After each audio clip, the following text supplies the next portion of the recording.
A, te zagbe, ajde, bež dolje da prođe. Ne tu, bež dolje. Ovdje. Ali neće možda prođet. Da isključi samo iz rupa. Ali ne je toliko problem, već zaš je problem. Možda se obrne, baš na vaše mjesto. Drugo mjesto odilo. Ispraj lijevo malo, ti gore. Desno sad, ajde. Puštaj, puštaj.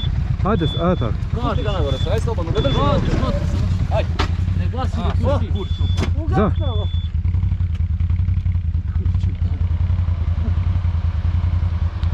Dođi, mi vadimo ruke, svi koji Čekaj be, ali ne be, ne može da se ljulja. Zašto toliko je? Ne može da se okrene ovako. On neće da se okrene ovdje, nema šanse ovakva rupa da se okrene. Ajde. Ne može ovdje da se okrene. Ne. Zaš?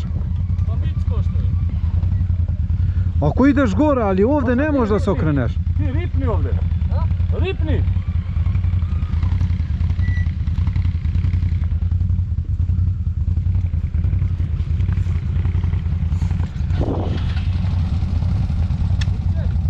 Ali danas kad vidim po ove da sam porizični nego ove, a? Nego krosli. Vodnik, a si vidio znak zabranjeno za motor? A mi ne poštuje, ne znamo toj znakovi, vi je tamo ih znate. Ajde, pusti ga. Pušti ga, Muki.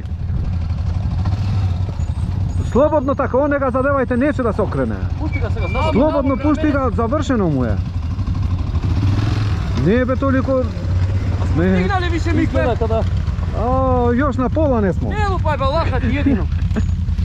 Umro. Ne be, ave svega još malo će stignemo na asfalt. Uja adrenalin pali. Ali ja sam gladen. Mene počne lako da mi se šiba.